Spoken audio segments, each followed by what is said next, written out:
주님의 이름으로 환영합니다. 우리 시간에 함께 찬양할 텐데요. 혹시 자기 앞자리 보시면 조그마한 스티커가 붙어 있습니다. 보이시나요? 노란색이랑 초록색 계열로 되어 있는데요. 혹시 뭐라고 적혀 있나요?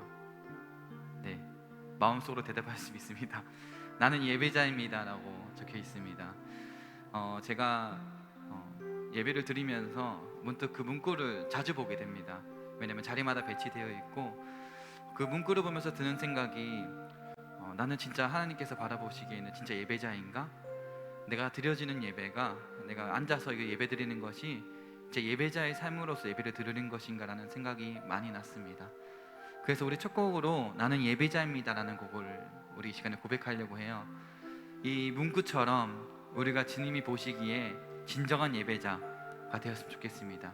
주님이 찾으시는 그 한 사람의 예배자가 바로 우리 소망교회 청년부, 우리 모든 사람들이 예배드리는 자들이었으면 좋겠습니다. 우리 시간에 함께 이 찬양의 가사를 묵상하시면서 이 시간에 고백하는 이 시간 되길 원합니다.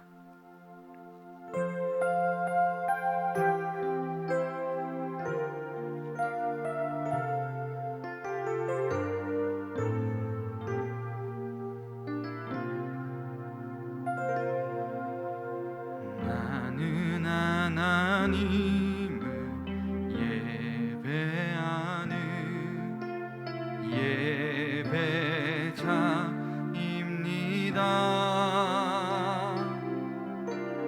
내가 서 있는 곳 어디서나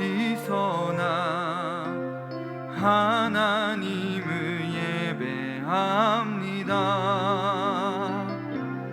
내 영혼 거룩한 은혜를 향하여 내 마음 완전한 하나님 향하여 이곳에서 바로 이 시간 하나님을 예배합니다.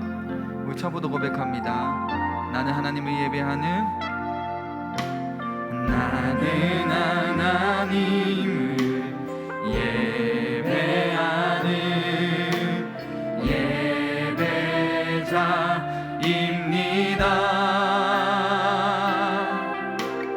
내가 서 있는 곳 어디서나 하나님을 예배합니다.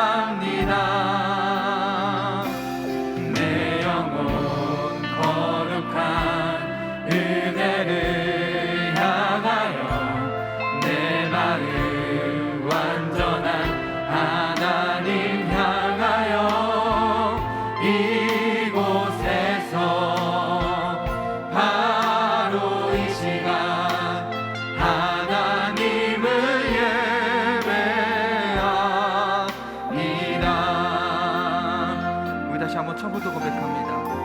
나는 하나님을 예배하는, 나는 하나님을 예배하는 예배자입니다.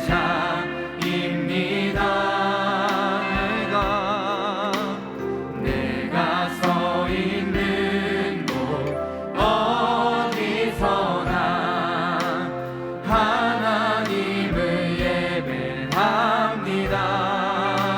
내 영혼 거룩한 은혜를 향하여 내 마음 완전한 하나님 향하여 이곳에서 바로 이 시간 하나님을 예배합니다.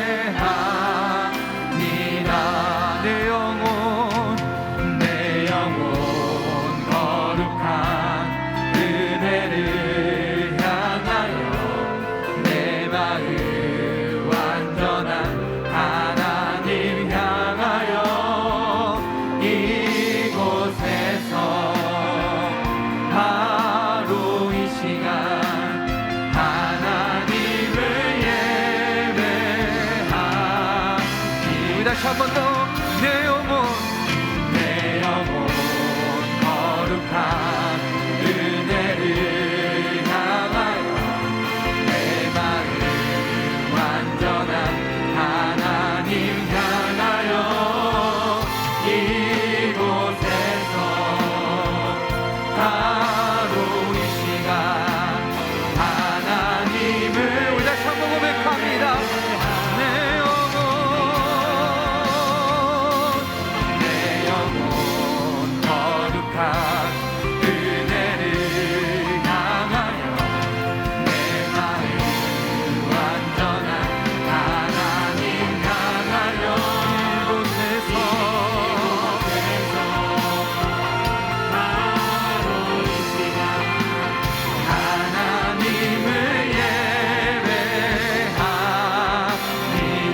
소원 주의 아름다우신 보며 사랑 노래하는 것 나의 왕 되신 주님의 얼굴 구하며 그 사랑 안에 머물러 사랑 노래합니다.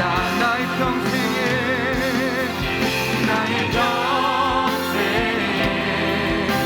단 한 가지 소원 주의 아름다우신 보며 사랑 노래하는 것 나의 왕 되신 주님의 얼굴 구하며 그 사랑 안에 머물러 사랑 우리 마지막 목소리로 고백합니다.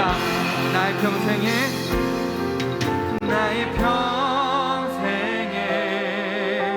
단 한 가지 소원 주의 아름다우신 보며 사랑 노래하는 것 나의 왕 되신 주님의 얼굴 구하며 주 사랑 안에 머물러 사랑 노래합니다.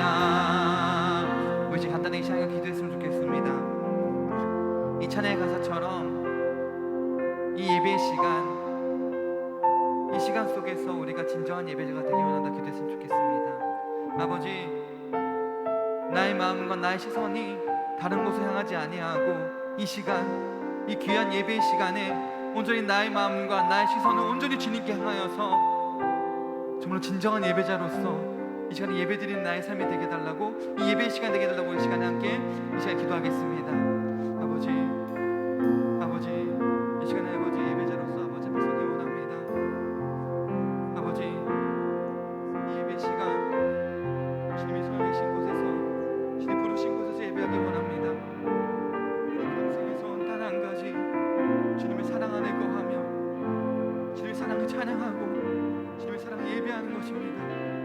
이 찬양의 가사처럼 우리가 이 시간에 주님 앞에 나아가오니 나의 마음과 나의 시선이 오직 주님만이 향하며 찬양하는 자, 예배하는 자가 되게 하여 주시옵소서. 이 드려지는 모든 예배들이 오직 진정한 예배, 주님께 드리지는 영광의 예배가 될 수 있도록 아버지 우리 이끌어 주시옵소서. 아버지, 주님의 예배합니다. 아버지 나옵소서.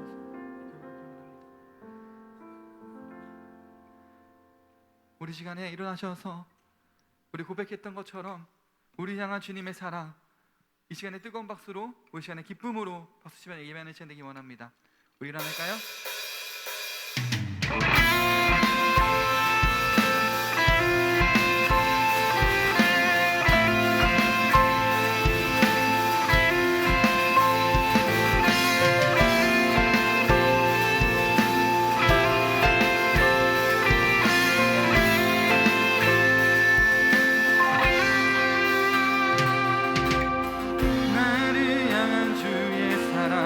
산과 바다에 넘치니 내 마음 열 때 주님 나에게 참 자유 주셨네.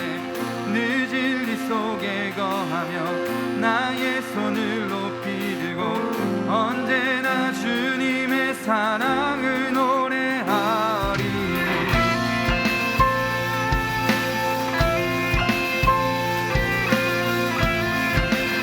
우리 다시 한번 고백합니다. 나를 향한 주의 사랑, 산과 바다에 넘치니 내 마음 열 때 주님 나에게 참 자유 주셨네. 늦은 일 속에 거하며 나의 손을 높이 들고 언제나 주님의 사랑을 노래하리. 주의 사랑 노래하리라. 영원토록 노래하리라.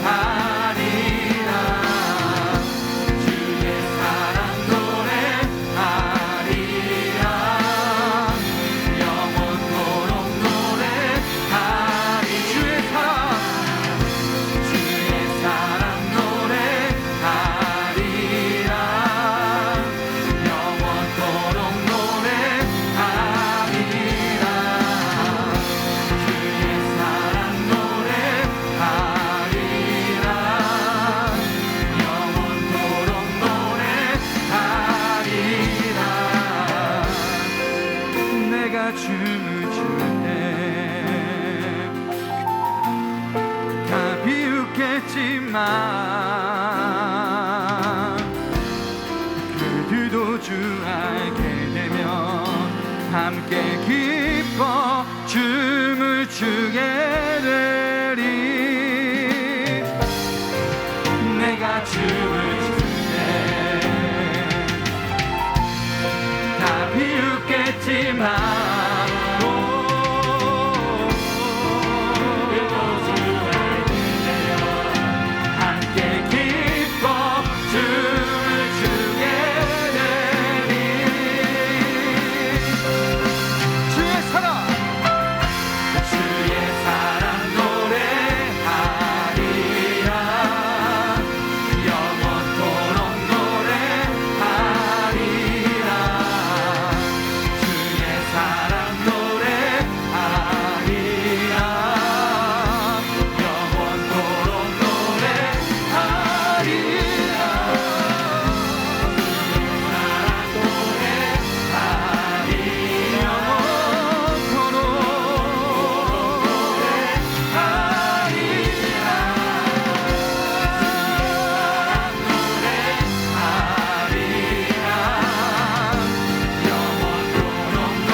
영원토록 주님의 사랑을 찬양하는 우리 삶이 되기 원합니다. 아멘.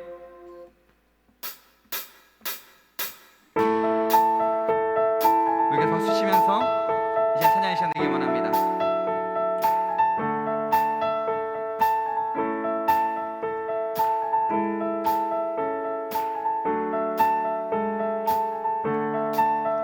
하늘에 계신 아버지 이름 거룩하며 주의 영광 이곳에 가득하기 기도하네. 하늘에 계신 아버지 주 이름 다 외치며 주의 영광 이곳에 가득하기 기도하네. 찬양해 새 노래로 찬양해 새 노래로 찬양해 새 노래로 주님께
주 뜻 이루며 살기에 부족합니다.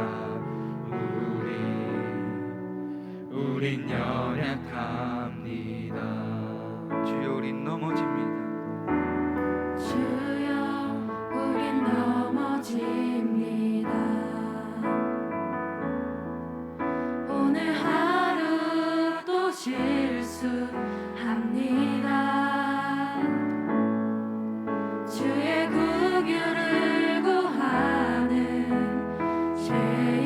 죄인입니다. 우린 주만 바라봅니다.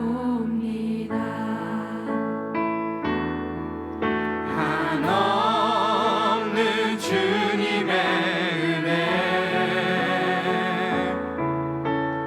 온 세상 위에 넘칩니다. 가릴 수 없는 주 영광 온 땅 위에 충만합니다. 주님만이 길이오니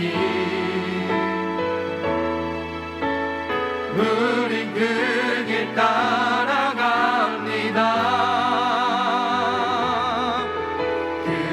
그날에 우릴 이루신 주는 완전합니다.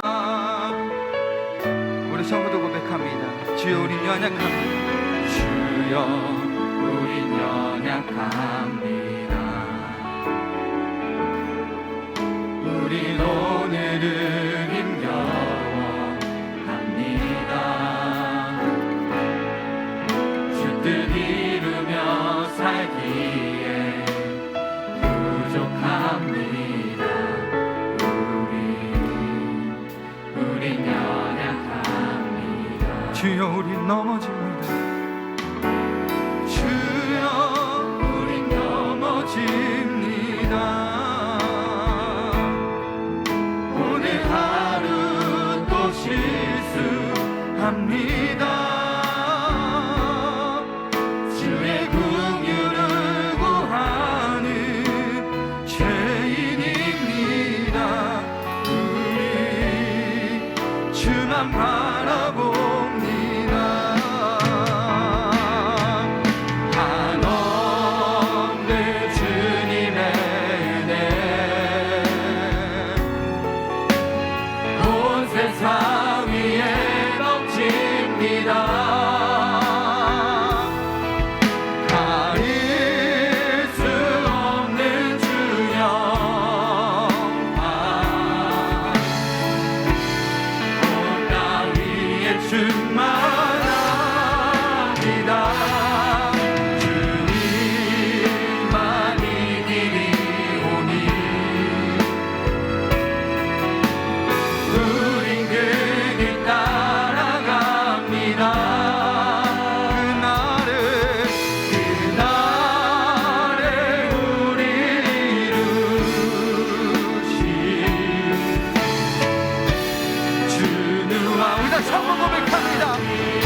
다시 한번 고백합니다. 예수의 이름에 우리 목소리로만 예수의 이름은 세상의 소망이요 예수의 이름은 천국의 기쁨이세. 아멘. 우리 시간 함께 기도했으면 좋겠습니다. 이 시간에 기도할 때 우리의 연약함을 이 시간에 고백하는 이 시간 되게 해달라고 기도했으면 좋겠습니다. 우리의 힘으로 되는 것은 아무것도 없습니다. 우리의 힘으로 우리의 신앙을 지키는 것, 주님의 길을 걷는 것은 우리의 힘으로 될 수 없습니다. 그 이유는 우리는 죄인이기 때문에, 우리는 연약하기 때문에 주님께서 부르신 그 길 따라가기에는 우리가 너무 연약합니다. 그리고 부족합니다. 그러나 주님께서는 우리에게 성령님을 보내주셔서, 예수 그리스도를 보내주셔서 우리를 동행하게 하시고, 그 예수님께서 걸어가신 그 길을 똑같이 걷게 하셨습니다. 우리 시간에 고백했으면 좋겠습니다. 주님 제가 연약하고 제가 죄인이지만 주님께서 보여주신 그 길을 나의 힘이 아닌, 나의 생각이 아닌 주님의 힘을 입어 걸어가는 자가 되기 원한다고. 그 예수의 이름은 소망이며 그 예수의 이름은 천국의 기쁨임을 내가 기억하고 매일매일 걸어가는 삶이 되기 원한다고. 우리 시간에 통성으로 기도하며 더욱더 주님 앞에 우리 연약함을 고백하며 주님, 우리는 주님만을 의지한다는 시간 되게 해달라고 우리 이제 통성으로 기도합시다. 아버지, 주여, 우린 연약합니다. 우리 힘으로 되는 것은 아무것도 없습니다. 우리 주의 성령으로 나아가 주의 성령으로 나아가는 삶이 되게 하여 주시옵소서.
사랑과 은혜가 풍성하신 하나님, 추운 날씨 속에서도 이 자리에 모여 주님께 기도와 예배를 드리게 하심에 감사합니다. 이 시간 주님께 드리는 찬양과 경배, 기도와 예배가 주님을 기쁘시게 하며 우리의 영적 눈을 열어주시고 듣는 귀를 열어주시어 살아 역사하시는 하나님의 음성을 듣고 경험하는 생명의 시간이 되게 하여 주시옵소서. 하나님 아버지, 세상을 살아가면서 삶에 지쳐 낙심하며 살아가고 있습니다. 세상 속 가치관에 사로잡혀 주님을 보지 못하고 자신의 방식 속에서 살아 하나님을 점점 잊어가고 있는 것 같습니다. 그럴 때마다 주님께서 불쌍한 저희들의 마음 붙잡아 주셔서 다시 하나님께 돌아갈 수 있도록 도와주세요. 주님, 2020년 한 달밖에 남지 않는 시점에서 코로나로 인해 여전히 힘들고 어려운 여정을 지나고 있습니다. 코로나라는 환란 가운데서 너무 힘들어하지 않도록, 두렵지 않도록, 심령이 메마르지 않도록 주님께서 늘 보살펴 주시고 이 모든 어려움 잘 견딜 수 있도록 믿음과 은혜를 더하여 주세요.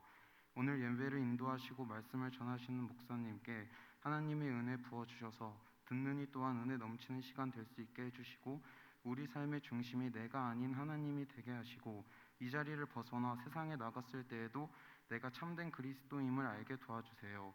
오늘도 하나님의 영광과 우리 주 예수 그리스도의 은혜로 충만하게 하심에 감사드리며 예수님의 이름으로 기도드렸습니다. 아멘.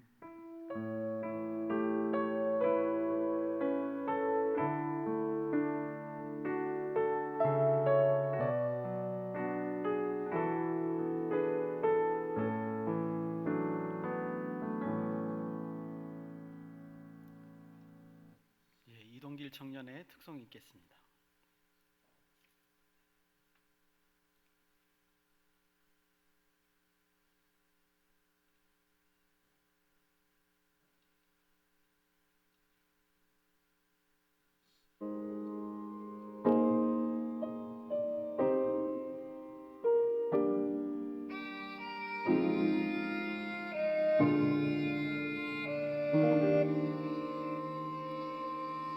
지극히 작은 자 죄인 중에 괴수 무익한 날 부르셔서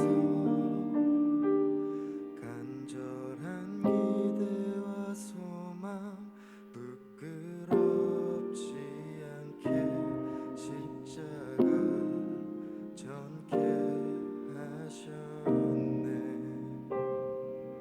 어디든지 가리라 주 위에 서라면 나는 전하리 그 십자가 내 몸에 밴 십자가 그 보혈의 향기 온 세상 채울 때까지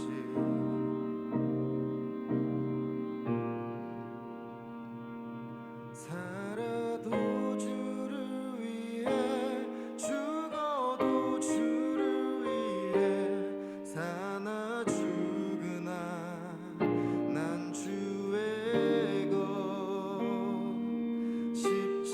십자가의 능력 십자가의 소망 내 안에 주만 사시는 것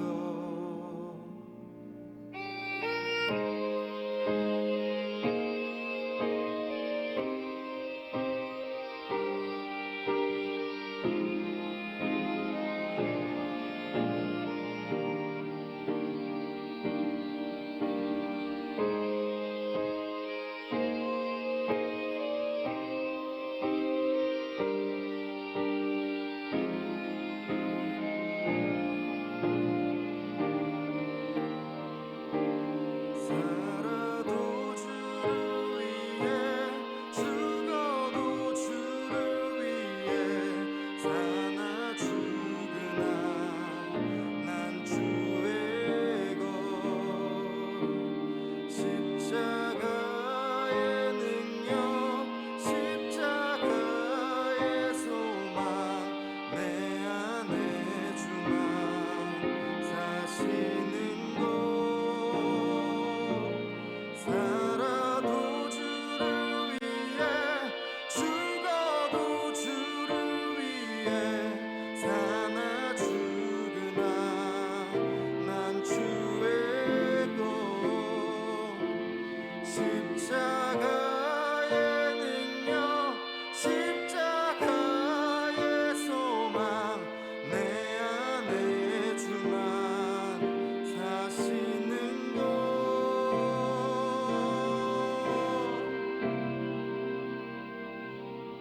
난 지극히 작은 자 죄인 중에 괴수 무익한 날 부르셔서 간절한 기대와 소망 부끄럽지 않게 십자가 정케 하셨네. 내 사랑 나의 십자가 내 사랑 나의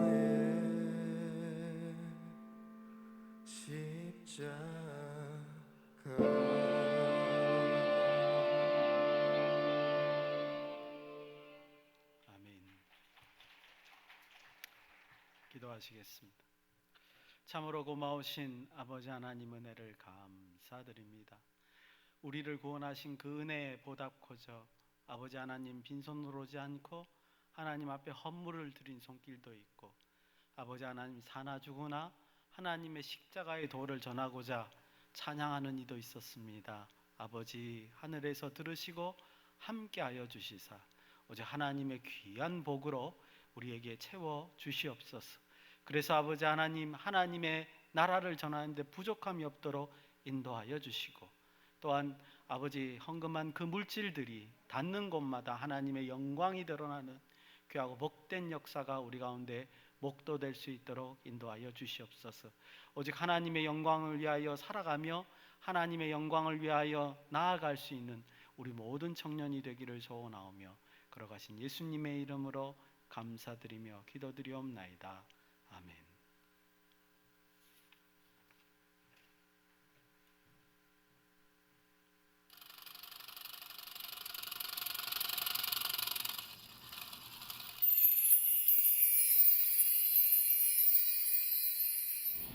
안녕하세요. 11월 다섯째 주 소망 뉴스를 전해드리겠습니다. 첫 소식입니다. 본교회는 방역 수칙을 잘 지키며 예배를 드리고 있습니다. 주일을 나의 날로 여기지 말며 거룩하고 존귀한 날로 잘 지키시기 바랍니다. 2부 예배 후에 노년부 모임이 4층 본당에 서 있습니다. 내일 저녁 8시부터 수요일 저녁까지 2층 바울홀에서 수능생을 위한 기도회를 합니다. 많이 참여하여 기도해 주시기 바랍니다. 수능생들의 건강, 안전, 지혜, 평안을 위해 기도해 주시기 바랍니다. 청년의 주관으로 12월에 있을 연탄 나누기 운동을 위하여 모금에 동참해 주시기 바랍니다. 연탄값을 헌금해 주시면 연탄을 구입하여 직접 배달해 드리도록 하겠습니다.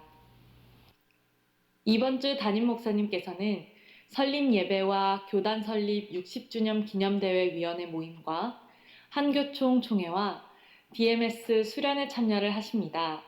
지혜롭고 은혜롭게 일을 잘 감당하도록 위하여 기도해 주시기 바랍니다. 새해 예산편성위원을 임명합니다. 위원장 윤수근 안수집사님, 서기 이순아 권사님, 김은정 집사님, 부원 시무 안수집사님, 제1, 2 권사회 회장님이십니다. 11월의 주제는 감사와 나눔입니다. 구원의 큰 은혜를 받은 교회로서 늘 감사함으로 사랑의 나눔을 실천할 수 있는 소망교회가 됩시다. 2021년 상반기 2, 3부 예배 헌금 특송자를 모집합니다. 1층 게시판에 있는 신청서에 신청해 주시기 바랍니다. 2021년 소망교회 주일학교를 세워나갈 정교사 및 보조교사를 모집합니다. 2021년 벽걸이 달력 제작 경비를 전액 담당해 주신 박성학 안수집사님, 김명주 권사님께 감사의 말씀을 드리며 탁상용 달력 경비에 협조해 주신 박아미 권사님께 감사를 드립니다. 그동안 교회 사역에 수고하신 분들이 오늘부로 사임하시는 분들이 계십니다. 한성현 목사님, 안인자 전도사님, 나연덕 전도사님, 새로 부임하시는 사역자분들도 계십니다.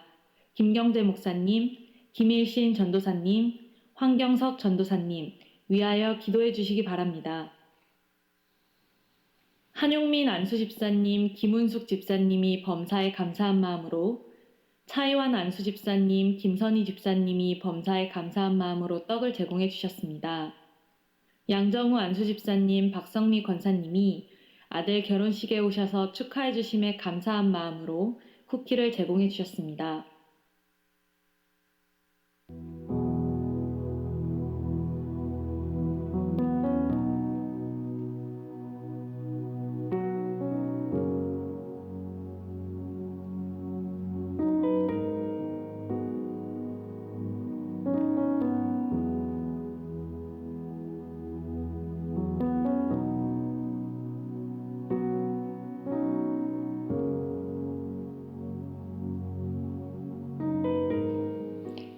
오늘 하루 예배 가운데 부어주시는 큰 은혜와 믿음으로 인하여 한 주간을 살아갈 힘과 기쁨을 얻으시기 바랍니다. 행복한 주일 되세요. 감사합니다. 몇 가지 광고를 더 드리겠습니다. 먼저 수능일이 벌써 다가왔네요, 그죠? 그래서 12월 3일입니다. 수능일을 그래서 우리 교회에 총 14명의 수능생들이 있습니다. 위에서 좀 기도해 주셨으면 좋겠고, 또 우리는 그분들이 우리 청년부로 들어오실 분들입니다. 그래서 특별히 이 청년 좀 기도 많이 해주시고, 또 뭐 오늘도 뭐 여러 가지 선물 전하는 걸로 제가 봤는데, 하여튼 그 기도해 주시고 또 이렇게 잘 우리 청년부로 인도 잘 해주시기를 당부를 드리고요. 그리고 이제 청년회 주간 그 12월 연탄 나눔 행사 조금 더 이제 구체적으로 해서 다음 주에는 이제 완전히 확정을 져야 돼요, 그죠? 예, 그래서 역시 좀 모금은 다 됐는데요. 지금 연탄을 같이 나눌 분들이 많지 않은 것 같아요. 예, 우리 저기 자매님들 오셔도 됩니다. 예, 한두 개씩 나르면 되니까. 예, 폰만 잡아도 돼요. 예뻐도 돼요. 그러니까는 그냥 오셔서 같이 동참해 주시고 했으면 좋겠습니다. 잘 마무리될 수 있도록 도와주셨으면 좋겠습니다. 그리고 안타깝게도 오늘 광고에서 보신 것 같이 우리 한성현 목사님이 오늘 사임하셨습니다. 그래서 나오셔서 인사 말씀 있으시겠습니다.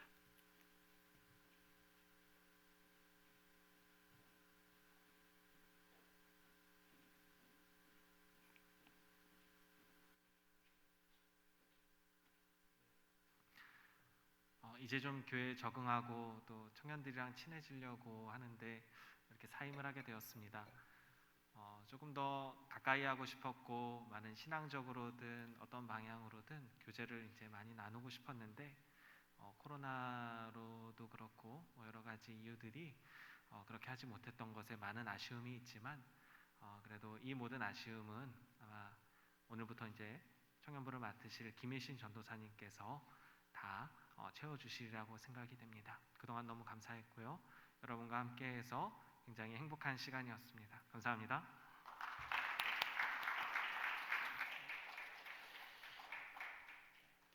예, 저도 그 오늘부로 그 1청년을 사임하게 됐습니다. 저는 안 가고요. 아시죠? 저는 안 가는 거. 저는 앞으로 내년에는 수요 예배 전담으로 가게 됐습니다. 그러니까 여러분들이 저를 사랑하시는지 안 하는지는 수요일 날 오시는 거 보고 결정하는 걸로 그렇게 하겠습니다. 다시 올해 1청년 같이 지내면서 참 좋았던 것은 뭐냐면 예전에 그 예배에서 은혜 받은 것 다시 청년들하고 예배하면서 참 좋았다, 그런 생각이 들고요. 그리고 좀 더 발전된 모습, 우리 청년부가 정말 든든한 모습, 여러분들 그런 모습을 제가 볼 수 있어서 너무 가슴이 뿌듯했고 너무 좋았습니다. 앞으로도 옆에 있으면서 귀찮게 해드릴 거니까 저한테는 작별 인사하지 마시고 혹시 여러분들에게 도움이 되는 일이 있으면 제가 또 나서서 근거리는 아니고 원거리 지원을 해드리도록 하겠습니다. 이제 새로 부임하신 1, 2청년 이제 합쳐지게 되는데 1, 2청년을 담당하실 우리 김일신 전도사님 나오셔서 인사 말씀 있으시겠습니다.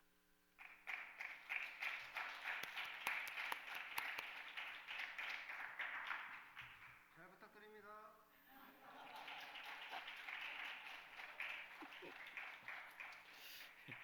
예배 시간을 줄이기 위해서 빨리 해주신 것 같아요.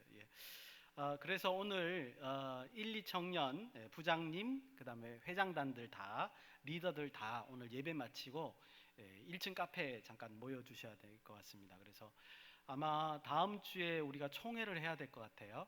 그래서 총회 그 임원들, 그 다음에 새로 뽑힐 리더들 이런 구성 때문에 저희가 꼭 모여야 되니까 오늘 조금 바쁘시더라도 꼭 참석해 주셔서 의견 주시고 구성할 수 있도록 좀 도와주시길 부탁을 드리고요.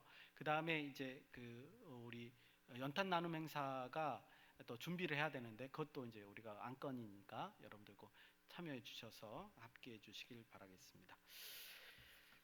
하나님 말씀 보시겠습니다. 구약성경 레위기 18장 24절에서 30절까지의 말씀입니다. 제가 가지고 있는 구약성경은 174면쯤에 위치하고 있습니다. 레위기 18장 24절에서 30절 우리 다 합독하겠습니다. 24절부터 합독하겠습니다. 시작. 너희는 이 모든 일로 스스로 더럽히지 말라. 내가 너희 앞에 쫓아내는 족속들이 이 모든 일로 말미암아 더러워졌고 그 땅도 더러워졌으므로 내가 그 악으로 말미암아 벌하고 그 땅도 스스로 그 주민을 토하여 내느니라. 그러므로 너희 곧 너희의 동족이나 혹은 너희 중에 거류하는 거류민이나 내 규례와 내 법도를 지키고 이런 가증한 일을 하나라도 행하지 말라. 너희가 전에 있던 그 땅 주민이 이 모든 가증한 일을 행하였고 그 땅도 더러워졌느니라.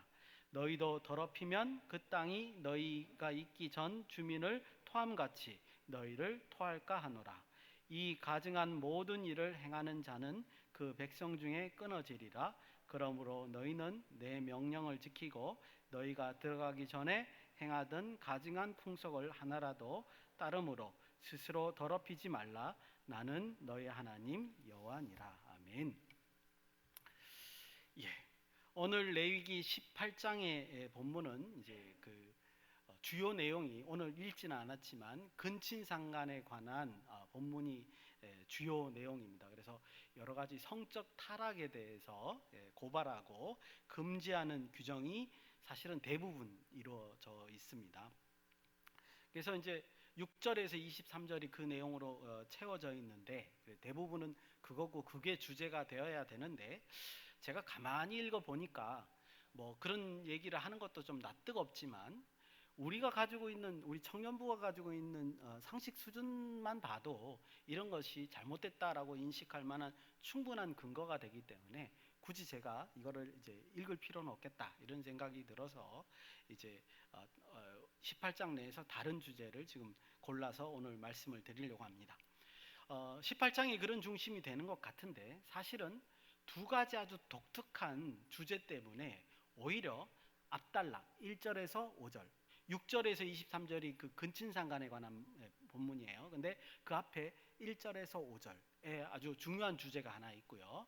그 다음에 뒤에 그 24절에서 마지막 30절까지의 또 중요한 주제가 하나 있습니다.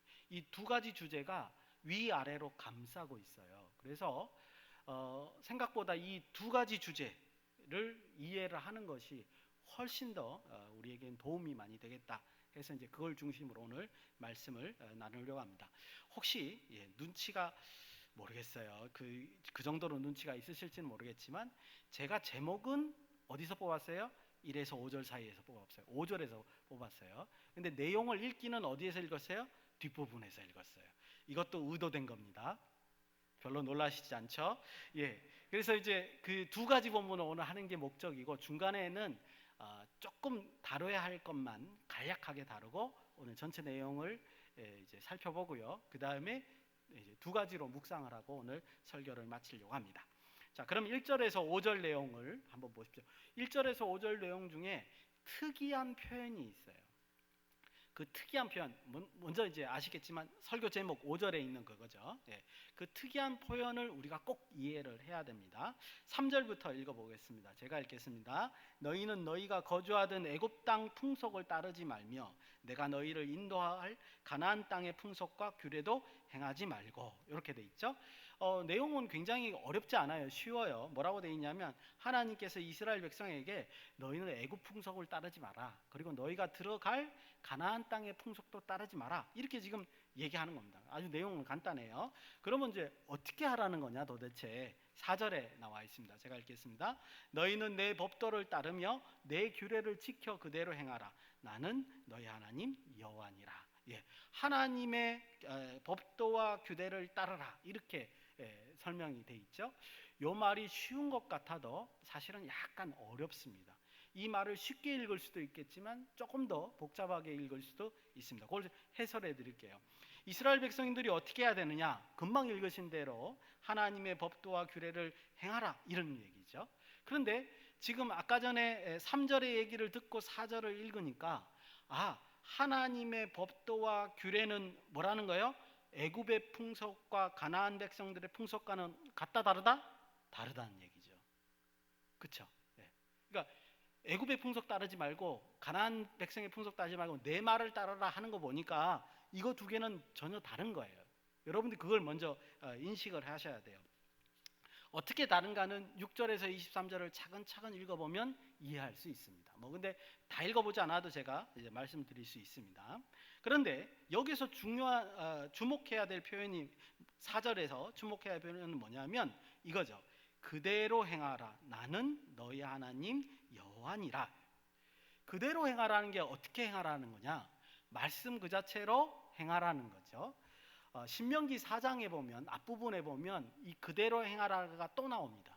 근데 거기서 말하는 그대로 행하라는 말은 뭐냐? 너희 마음대로 가감하지 말라는 거예요.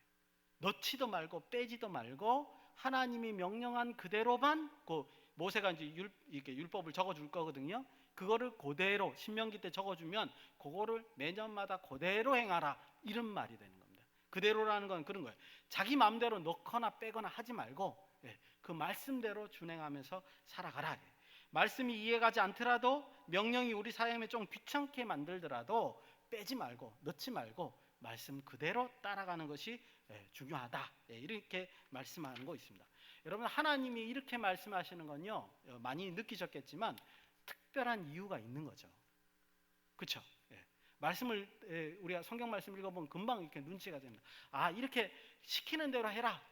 이렇게 말하는 것은 이렇게 신명기 4장에도 강조하고 여기서도 이렇게 강조하는 거 보면 특별한 이유가 있는 겁니다.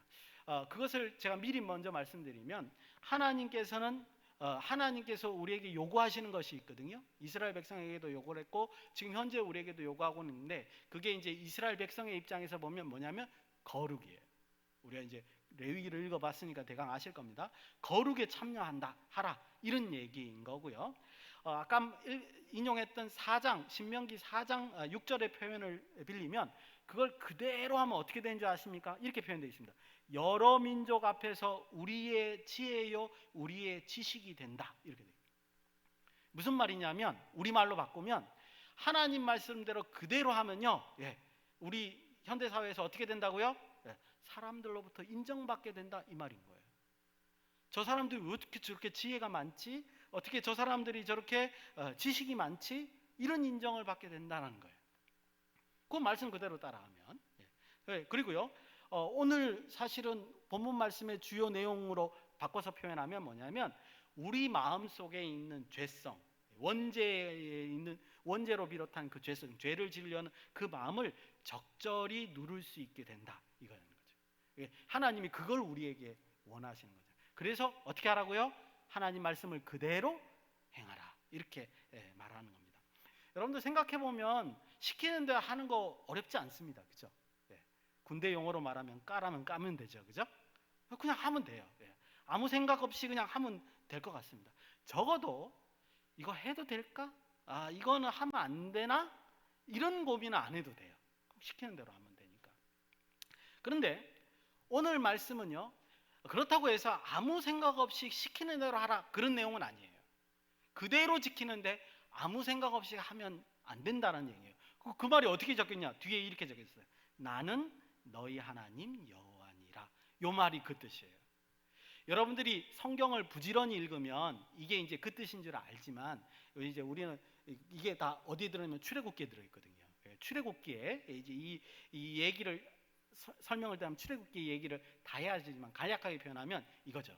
내가 너희를 애굽에서 그 노예 생활로부터 고통 가운데 인도하여 내서 내 백성 삼으려고 한 그 여호와다 이 말인 거예요. 그 말은 우리말로 바꾸면 내가 너희들 아버지야 이 말인 거예요.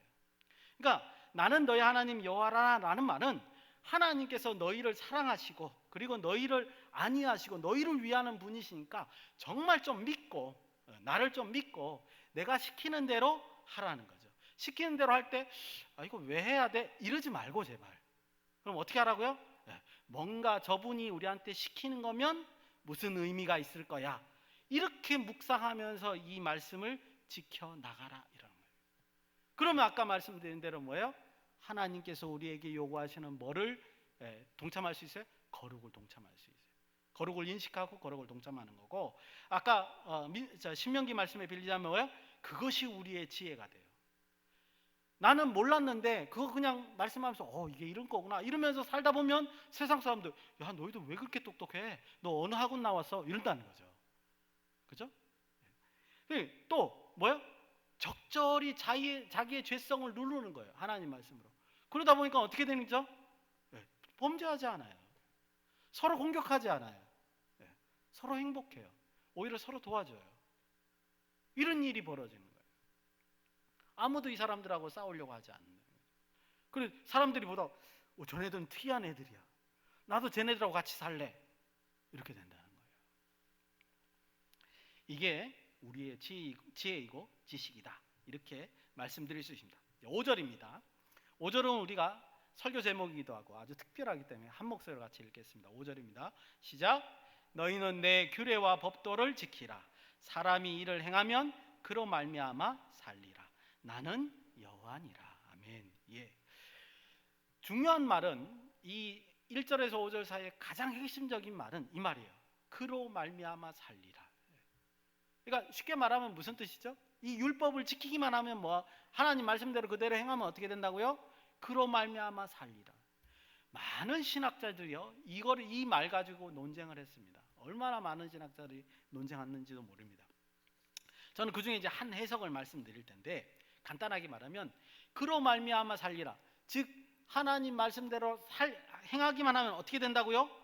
요즘 말로 하면 천국 간다 이 말인 거예요. 물론 그렇게 해석 안 하시는 분도 있지만 저는 그거라고 생각이 됩니다.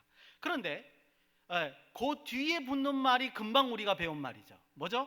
나는 여호와니라. 나는 여호와니라는 말이 뒤에 딱 들러붙었기 때문에 저는 앞에 있는 그로 말미암아 살리라는 말이 뭐가 된다고요? 천국 가는 게 되는 거예요. 왜냐하면 나는 여호와니라는 말이 우리가 금방 말씀드렸던 3, 4절의 내용이 조건으로 뒤에 달려있기 때문에 그렇다는 거예요.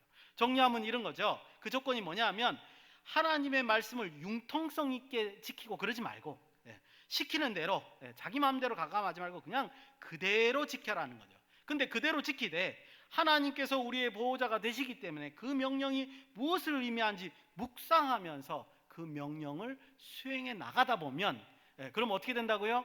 거룩이 무엇인지를 깨닫게 되고 그 다음에 그 거룩을 어떻게 해요? 수행하게 돼서 참여할 수 있게 되고 그럼으로써 하나님께서 원하시는 열매를 우리를 통해서 얻게 되고 그렇게 돼서 하나님이 그걸 보시고 뭐라고요? 우리에게 너희들은 참 의롭다 얘기하시고 우리를 천국으로 인도하실 거라는 거예요.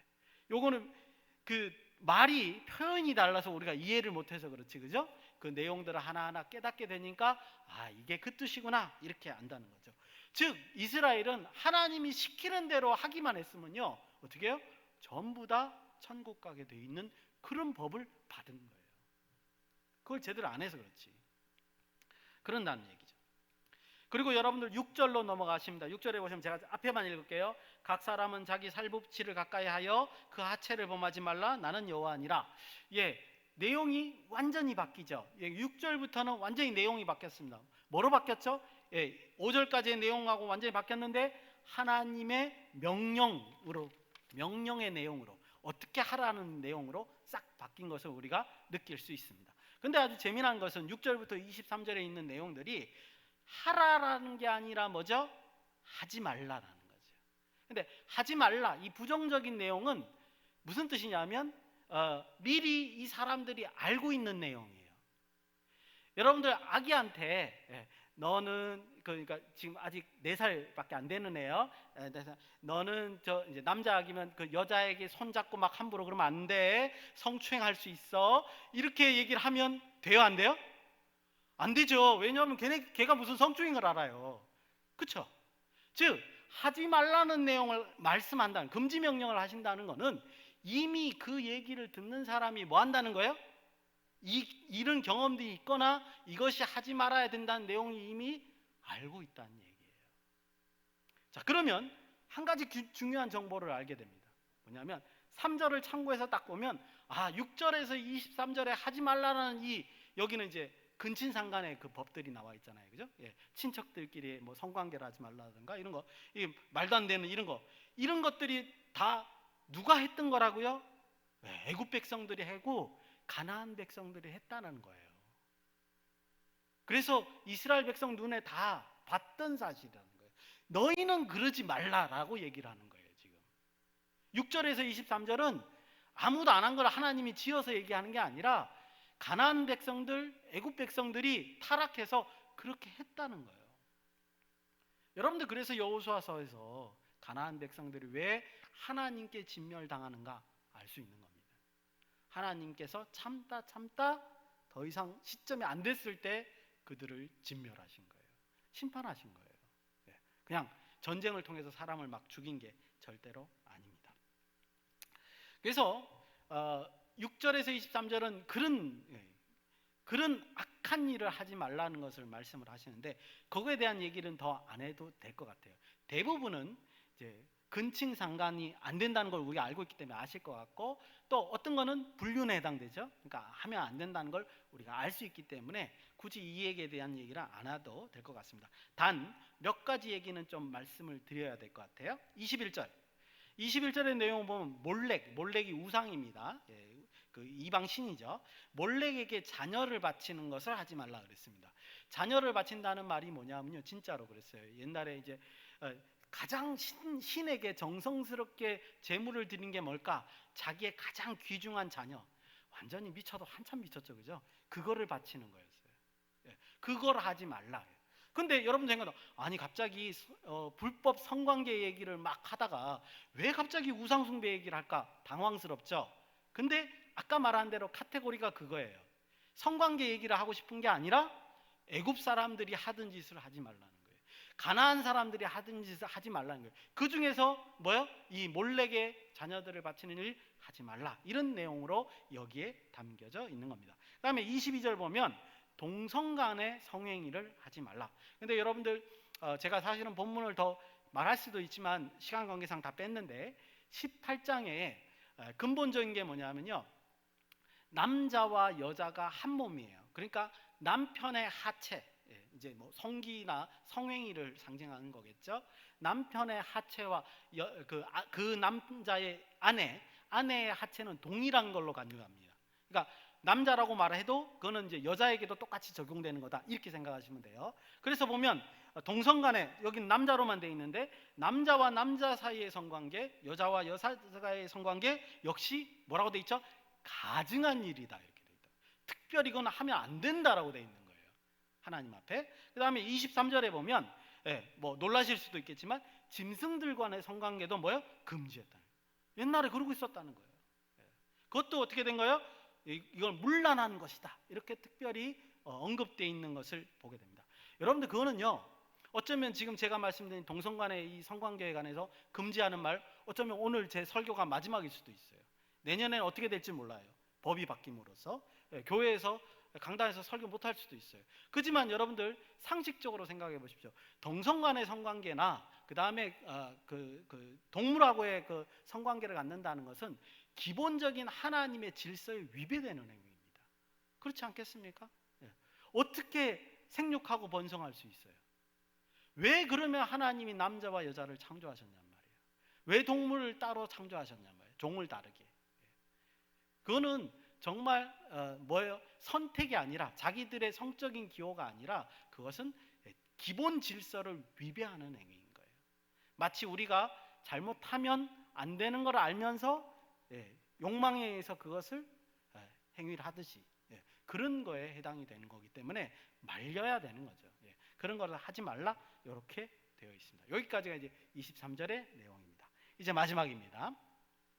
24절에서 30절 우리가 읽어봤지만요, 굉장히 복잡할 것 같지만 1절에서 5절의 기본 내용을 이해하고 딱 나면 그 기본 내용이 중요한 게 6절에서 23절이 이게 애굽 백성들이 하는 짓이고 가나안 백성들이 하는 짓이었다, 이것만 딱 이해하고 나면 24절에서 30절은 굉장히 이해하기가 쉽고 주제가 딱 하나만 나옵니다. 자, 그것만 이제 한번 볼 거예요. 제가 먼저 읽겠습니다. 24절에서 26절까지만 읽을 테니까 우리가 하나 더 배워야 할 주제가 뭔가를 한번 찾아보시기 바랍니다. 너희는 이 모든 일로 스스로 더럽히지 말라. 내가 너희 앞에 쫓아내는 족속들이 이 모든 일로 말미암아 더러워졌나니 그 땅도 더러워졌으므로 내가 그 악으로 말미암아 벌하고 그 땅도 스스로 주민을 토하여 내느니라. 그러므로 너희 곧 너희 동족이나 혹은 너희 중에 거류하는 거류민이나 내 규례와 내 법도를 지키고 이런 가증한 일에 하나라도 행하지 말라, 이렇게 되어 있습니다. 먼저 24절에 보니까 이 모든 일 얘기하는 겁니까? 이 모든 일이 다 뭐예요? 6절에서 23절. 이 모든 일로 스스로 더럽히지 말라 이렇게 돼 있습니다. 그래서 6절에서 23절에 애굽과 가나안의 풍습이었다는 게 분명히 여기서 드러나죠. 그리고 또 하나는 뭐냐면 이런 일들이 그들이 행했기 때문에, 그래서 그들이 스스로 하나님 앞에서 더럽혀졌기 때문에, 그래서 어떻게 했다고요? 하나님이 그 땅에서 쫓아내었다 이렇게 말하고 있습니다. 근데 굉장히 중요한 얘기는 뭐냐면 25절에 나와 있어요. 그 땅도 더러워졌나니. 봐요, 사람이 악행을 했는데 왜 땅이 더러워졌냐고요. 그 다음에 사람이 악행을 했는데 그 땅이 사람들을 뭐 한다고요? 토해냈대요. 이거 도대체 뭐냐 이거. 요거를 우리가 이해를 해야 돼, 마지막으로. 그죠? 왜 사람이 악행을 했는데 더러워지고 그 다음에 그 죄로 인해서 땅이 사람들을 토해내느냐? 창세기 3장에 보면 그 첫 사건이 나타납니다. 여러분들 창세기 3장을 보면 아담과 하와가 어떻게 됐죠? 선악을 알게 하는 나무의 실과를 따먹었습니다. 그렇죠? 그래서 아담에게 벌을 줄 때 거기에다 뭐라고 표현하죠? 땅이 저주받아. 땅이 뭔 잘못했다고, 그죠? 땅이 저주받아 네가 수고해야 되지만 먹게 될 것이다 그래. 그래, 땅이 저주받아서 어떻게 돼요? 죄를 범한 사람이 거기 서 있으니까 소산이 나오는 게 아니라 뭐가 나와요? 엉겅퀴가 나오거든요. 그러니까 엉겅퀴 뽑아내고 소산을 키울 수 있는 노력을 해야지만 아담이 그때서야 먹을 수 있게 된다. 이렇게 됐다는 거죠. 자, 여기서 말하는 땅이 저주받는다, 땅이 사람을 통해낸다, 이 말은요, 이 창세기 3장에 의하면 무슨 뜻이에요? 땅이 태초에 만들어질 때 그 원래의 역할을 수행하지 못하는 것을 말하는 겁니다. 원래의 역할이 뭐였어요? 사람이나 동물들이나 먹을 수 있는 양식을 제공하는 게 뭐예요? 땅의 역할이었단 말이에요. 근데 사람이 죄를 지으면, 그 땅에 거하는 사람이 죄를 지으면 땅이 어떻게 된다고요? 자연적인 그 조화가 안 이루어져서 소산을 내지 못하고 뭘 낸다고요? 엉겅퀴를 내는 거예요. 그러니까 그 땅은 어떻게 되죠? 황폐해지는 거죠. 땅이 황폐해지니까 그 사람이 더 이상 먹을 게 없어서 땅을 떠나게 되는 거예요. 그걸 가지고 뭐라 한다고요? 땅이 사람을 토해낸다, 이런 겁니다. 중요한 것은요, 이 말이에요. 사람과 땅은 연결이 돼 있다는 거예요. 여러분들, 근데 이 놀라운 사실이 사실은 창세기를 가만히, 저도 이 얘기를 듣고 창세기 1장을 보면 이건 너무나 당연한 거예요. 왜냐하면 하나님께서 다 피조물을 만들고 난 다음에 사람에게 땅을 다스리고, 그죠? 모든 만물을 피조물을 다스려라 이렇게 권한을 줬잖아요. 그러니까 당연히 다스리는 자와 다스림을 받는 자가 연결이 돼 있죠. 그게 당연한 건데 이렇게까지는 생각을 못한 거죠. 내가 이 땅에서 잘못을 하면, 죄를 지으면 아무도 모를 것 같지만 하나님이 알고, 또 누가 안다고요? 땅이 아는 거예요. 땅과 내가 연결이 돼 있는데 나만 몰랐지 땅이 아는 거예요. 땅이 절대로 나를 위해서 소산을 내지 않아요. 그런 거예요. 그 점에 대해서 여기서 얘기하고 있는 겁니다. 그래서 26절이 이해가 가는 거죠. 26절에 뭐라고 돼 있죠? 어느 누구도, 너희와 함께하는 어느 누구도, 거류민이나, 그죠? 타국인이나 어느 누구도 똑같이 그 땅에서는 뭐 하면 안 돼요? 이런 죄에 뭐라고요? 하나라도 가입을 하면 안 돼요. 이거는 나쁜 놈이나 좋은 사람이나 다 적용되는 일이라는 거예요. 왜? 이건 창세기 1장의 얘기니까. 그렇죠? 그래서 여기 하나라도 악행을 따라하면 안 된다. 그러면 너희가 소산을 먹지 못한다. 이런 말을 하고 있는 겁니다. 간단하게 정리하면 이런 겁니다. 우리의 삶의 모습이요, 비윤리적인 행위를 하느냐 아니면 하나님 말씀대로 따르느냐, 이게 그냥 단순한 양심 문제가 아니라는 거예요. 무슨 문제예요? 우리가 풍요와 그 삶의 질이 어떻게 되느냐 결정하는 일이 된다는 거예요. 무슨 말인지 아시겠죠? 내가 죄 짓는 게 나의 그 양심 문제, 그걸로 끝나는 문제가 아니라는 거예요. 우리 공동체 뿐만 아니라 내 삶, 이 땅의 삶조차도 그것과 연결이 돼 있어서 절대로 그런 사람들은 뭐라고요? 축복을 받지 못하는 거예요. 그 얘기예요 지금.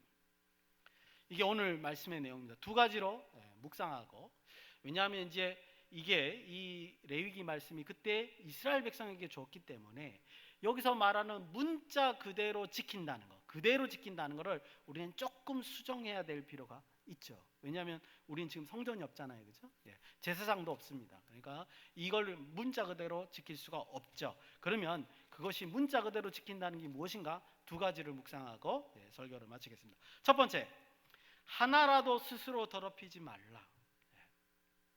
굉장히 중요한 문제입니다. 우리는 이제 쉽게 죄를 관가할 때가 많은데요, 그렇지 않습니다. 이거는 굉장히 무서운 겁니다. 우리 안에 죄라는 것. 그래서 제가 꼭 드리고 싶은 말은 뭐냐면 작은 것 하나라도 죄를 안 지으려고 하셔야 돼요. 굉장히 중요한 거예요. 작은 것 하나라도 죄를 짓기 시작하면 이게 점점 커진다는 거죠. 여러분들, 이론적으로 우리는 스스로 우리를 죄로 말미암아 더럽힐 수도 있고 더럽히지 않을 수도 있습니다. 두 가지 선택이 이론적으로 가능해요. 근데 세상을 살다 보면요, 이게 생각보다 만만치 않아요. 오늘 본문의 6장에서 6절에서 23절 같이 요런 죄, 뭐 근친상간하지 마라, 뭐 그죠? 뭐 자녀를 몰래에게 바치면서 이런 거는 안 할 수 있죠. 이런 건 쉬워요, 그죠?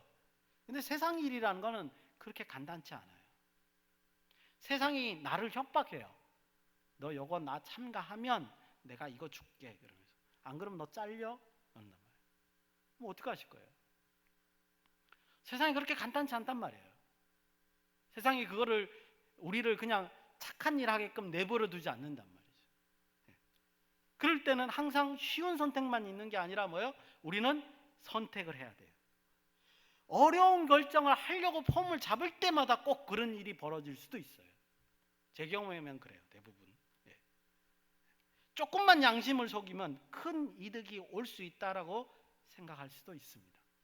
마음이 그렇게 막 동해요. 근데 오늘 본문에 의하면 전혀 그렇지 않습니다. 정말 전혀 그렇지 않습니다. 우리는 죄에 대해서 굉장히 민감해야 됩니다. 여기 뭐라고 해요? 하나라도, 작은 것 하나라도 죄를 짓지 않으려고 여러분들 노력하셔야 합니다. 죄는요, 죄를 낳고요, 특별히 우리 안에서 죄는 우리가 누르고 있는 죄성을 자극해요. 그래서 죄가 엄청 커져요. 감당이 안 될 정도로 커진단 말이에요. 그래서 절대 그 죄에 참여하려고 하지를 않으셔야 됩니다. 제가 참고적으로, 이건 여러분들이 죄 지었다고 하는 말이 아니라 혹시 죄를 저지르게 되면 어떻게 되느냐, 성경에도 이게 나와 있어요. 내가 죄를 저지르거나 혹은 내 주변의 사람이 죄를 저지르게 되면 어떻게 되냐, 이거에 대한 얘기를 말씀을 드리고 첫 번째 묵상을 마칠게요. 여러분들 보세요. 가장 대표적인 사건이 뭐냐면 다윗의 밧세바 사건이에요. 사무엘하 12장부터 이야기가 시작됩니다. 아시죠? 예. 그 부하의 아내를, 여러분들 우리아라는 사람은요, 다윗의 30용사 중에 한 사람이었어요. 그러니까 자기 부하의 아내를 한 거예요. 그리고 그 다음에 어떻게 해요? 그 부하를 전쟁터로 몰아서, 자기가 직접 죽이지 않았지만 전쟁터로 몰아서 죽였어요. 그거에 대해서 어떻게 하나님이 하셨느냐, 나중에 다윗이 해결을 합니다. 근데 그 죄에 대한 대가가 굉장히 다윗은 치열하게 치루었어야 돼요. 죄는 그런 거란 말이에요. 여러분들, 그러니까 죄는 안 짓는 게 처음부터 나은 거고요, 짓게 되면 어떻게 되냐면, 그 순서를 한번 보니까 뭐냐면, 처음에 뭐 해야 돼요? 그 죄에 대해서 드러나야 돼요. 만인 앞에 드러나야 돼요, 죄가. 그 다음에 자기가 그 죄에 대해서 인정을 해야 돼요. 다윗은 어떤 식으로 인정을 했냐면, 그 죄 때문에 밧세바가 첫 번째 낳은 아들이 죽으려고 그랬죠, 그죠? 그랬을 때 그 신하들이 다 보는 앞에서 성전에 가서 금식하면서 기도했어요. 그러니까 내가 이런 죄를 졌으니까 하나님 용서해 주십시오, 이 아이를 살려 주십시오, 내가 잘못한 거 아닌가, 이러면서 기도했단 말이죠. 그러니까 제일 먼저 하는 일이 뭐예요? 죄를 드러내고 죄를 인정하는 거예요. 여러분, 쉽지 않습니다. 이거 자기의 치욕을 드러내는 거잖아요. 그러니까 안 짓는 게 제일 좋아요. 그 다음에 죄가 공개적으로 인정하고 난 다음에 어떻게 되냐면 하나님께 전심으로 회개를 해야 됩니다. 그러고 난 다음에 그 하나님께서 주시는 그 죄의 값을 다 받아야 돼요. 여러분들, 그래서 다윗 뒤에 얘기를 보면 그냥 다 수공해서 다 받는 장면이 나옵니다. 또 하나, 그 다음에 마지막으로 어떻게 해야 되냐면 다시는 이런 일을 하지 않도록, 다시는 죄에 참가하지 않도록 다짐하고 그 다음에 노력해야 됩니다. 이 일을 왜 하냐고요? 그러니까 그렇죠? 안 하는 게 낫죠. 그 다음에 내가 죄에 빠져 있거나 남이 죄에 빠져 있으면 어떤 모습이 되느냐, 이것도 아셔야 돼요. 죄의 기회에 한번 들어서기 시작하면요, 어떤 현상이 벌어지냐면 그 죄에 대해서 민감하지 않게 됩니다. 인식을 못하게 돼요. 여러분들이 이제 가끔씩 그죠? 와, 저 어떻게 저럴 수 있어 그러잖아요, 그죠? 네. 그게 뭐냐면 인식을 못하기 때문에 그래요. 네. 그래서 알고 나면은 이제 다 들통이 나면 아주 심각하다는 걸 우리가 알게 되죠. 여러분들 자기 스스로 점검해야 돼요. 내가 사소한 잘못에 대해서 인식을 하고 있나 안 하나. 네. 그리고 주변 사람들 중에서 그런 사람들이 있으면 저 사람은 지금 죄에 빠져 있구나. 네. 지혜롭게 생각하실 수 있어야 된다는 거죠, 그죠? 여러분들 그래서 그 사람들은요, 죄에 빠지면 빠질수록 감추려고 하고 드러나지 않게 하려고 하다가 더 죄를 짓고, 그래서 결국은 어디로 가냐면 죽음으로 자기를 몰고 가는 것을 우리가 볼 수 있습니다. 절대로 죄는 신약 성경에 하면 모양이라도 따라하지 마라. 그 대가가 굉장히 크다는 걸 여러분들이 기억하시면 좋겠고요. 그 다음에 우리 저번 시간에 그렇죠? 죄의 값이 하나가 뭐예요? 생명 하나 값이에요. 굉장히 큰 죄라는 거, 여러분들 그 값이 크다는 거 기억하시기 바랍니다. 둘째로, 하나님께서는 그러면 우리 보고 어떻게 살라고 말씀하셨느냐, 이거 한번 볼게요. 4절에 의하면 뭐죠? 하나님의 규례와 법도를 그대로 지키면서 살라고 했습니다. 우리가 구약 백성이 아니기 때문에 여기서 말하는 그대로 살라는 것이 뭐냐, 그 메시지, 의미를 우리 현대 사회로 적용을 시키면 이런 거죠. 이걸 표현하기가 좀 적절하지 않아서 제가 예화를 하나 들게요. 옛날에는요, 조금 저가 처음 신앙생활할 때 한 98년, 97년 뭐 이때, 그때는 어떤 일들이 있었냐면 월급을 받잖아요. 그러면 이제 11조를 떼야 되잖아요. 그러면 11조를 떼면 이제 그게 이제 뭐 월급을 금요일 날 받으면 좋을 텐데 그러지 않으면 이제 일주일 내내 가질 수도 있잖아요. 그러면 지갑에다가 11조 넣는 그 자리가 따로 있고 11조 아닌 돈을 넣는 데가 따로 있어요. 그러고 다녔단 말이에요. 그래서 그거를 그대로 빼서 이제 교회 와서 헌금을 했는데, 만약에 11조 넣는 거 아닌 거 다 쓰고 11조만 딱 남았는데 지금 버스비가 없어. 그럼 어떻게 해요? 걸어갔어요. 왜 이렇게 융통성이 없어, 그죠? 뭘 살려고 했는데 돈이 모자라. 그럼 뭐예요? 깎다가 못 깎으면 뭐예요? 안 사요. 그랬단 말이에요. 무슨 그렇게 융통성 없는 얘기를 하십니까? 그럴 수 있지만 여러분들 보세요. 거기에서 핵심은 그 돈을 안 썼다는 게 중요한 게 아니라 하나님 앞에 뭐예요? 진실로 대했다는 거예요. 이 사람은 적어도 하나님의 11조를 경홀히 생각하지 않았다는 거예요. 여러분들 이걸 아셔야 된다는 거예요. 여러분들이 이 모양을 그대로 따라하는 얘기가 아니에요, 그죠? 이게 복잡한 거예요.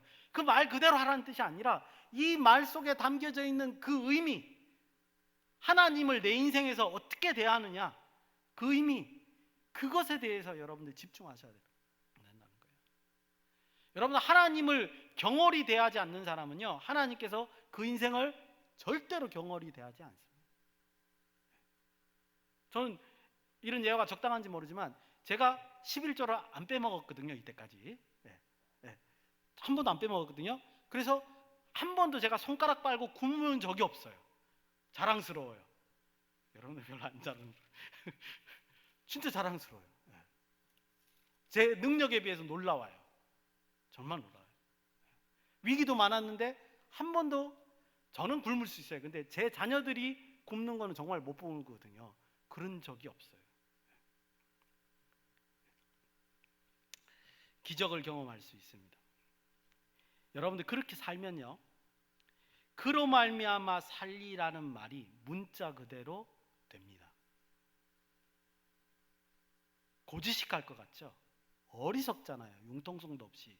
근데 그대로 하면 뭐예요? 그로 말미암아 살리라는 말이 그대로 내 인생에 적용이 된다. 기적을 보는 거예요.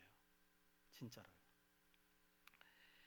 여러분들 금방 말씀드린 것처럼 그럼 그대로 산다는 걸 어떻게 사느냐? 하나님 말씀대로 살죠. 근데 내가 성경을 봐도 하나님 말씀이 어떤지 모르겠어요. 잘. 그럼 어떻게 해야 되죠? 배우셔야 됩니다. 성경 공부하셔야 됩니다. 좋은 목회자에게 하나님의 말씀이 무슨 의미인가를 여러분들 배우셔야 돼요. 그거는 저나 여러분이나 평생 해야 될 일이에요. 저는 여러분한테 말씀 전하기 위해서 말씀을 보는 거고요. 여러분들은 그 말씀을 들음으로써 삶에 적용하기 위해서 말씀을 듣고 그대로 행하는 거예요. 그거 우리 죽을 때까지 해야 되는 거예요. 그래서 그 말씀을 그대로 실행하시면 하나님께서 아까 그 말씀하신 대로 뭐요? 우리의 삶을 인도하실 것이다. 이렇게 말씀드릴 수 있습니다. 마지막으로 제가 하나 부탁을 드리고 싶은 거는 이겁니다. 여러분들 목회자들을 위해서 기도하셔야 돼요. 내 삶을 위해서 목회자를 위해 기도하셔야 돼요. 무슨 말씀이냐면 여러분들에게 설교하시는 목회자가 정말 생명의 말씀을 여러분들한테 줄 수 있도록, 이 성경의 진리를 여러분들한테 줄 수 있도록 기도하셔야 돼요. 여러분들, 제가 이제 제 자녀들이 벌써 대학교 이제 2학년 요번에 마치는데, 제 자녀들한테 항상 기도할 때 저 어떻게 기도하는 줄 아십니까? 좋은 목회자 만나게 해달라고 기도해요. 대학교가 되니까 집에 안 와요. 얘네들 안 와요, 아예. 아, 이제부터 쟤네들하고 나하고는 빠따이구나, 이걸 느끼는 순간 제가 기도한 게 뭔 줄 아십니까? 아, 이제 제 말도 안 들을 거 아니에요, 그죠? 예. 맨날 전화로 거짓말 할 거고 그럴 건데, 필요할 때 전화할 때 언제 때요? 예, 돈 필요할 때 전화합니다. 그렇게 동감하시죠, 그죠? 예. 그런데 제가 걔네들을 위해서 마지막 기도할 수 있는 건 뭐예요? 좋은 목회자를 만나게 해달라고 기도합니다. 정말 그러셔야 돼요. 여러분 기도하셔야 돼요. 여러분들은 청년들이기 때문에 움직이실 수 있잖아요. 해외로 가실 수도 있고, 그죠? 좋은 목회자를 만나기 위해서 기도하셔야 되고, 지금 여러분들이 모시는 목회자를 위해서 기도하셔야 돼요. 우리 김유신 선생님 위해서 여러분들 부단히 기도하셔야 돼요. 안 그러면 내가 하나님 말씀을 얻을 수가 없어요. 그러면 금방 말한 대로 뭐예요? 우리는 죄성을 따라서 죄 짓는 길로 갈 수도 있을 수 있다는 거예요. 모르는 상태에서. 여러분들 그런 것이 굉장히 중요합니다. 교회가 하나님의 말씀으로 풍성해질 수 있도록 여러분들 기도하시고 그 은혜를 누리셔야 됩니다. 그런 은혜가 우리 가운데 넘쳐나기를 예수님의 이름으로 축원을 드립니다. 기도하시겠습니다. 참으로 고마우신 아버지 하나님, 은혜를 감사합니다. 하나님의 말씀으로 충만된 우리 청년부가 될 수 있도록 역사하여 주시옵소서. 청년들 각자 그 삶에 하나님의 말씀이 스며들어서 하나님의 말씀이 이루어지는 기적의 역사가 있을 수 있도록 인도하시고 함께하여 주시옵소서. 교회의 머리가 되시는 우리 주 예수 그리스도의 은혜와 하나님의 놀라우신 사랑과 성령님의 위로, 교통, 역사 충만하시니 오늘 다짐하며 하나님의 말씀을 따르기를 소원하는 청년들 머리 위에, 그 가정 위에, 학업 위에, 직장 위에 이제로부터 영원히 함께 있을지어다. 아멘.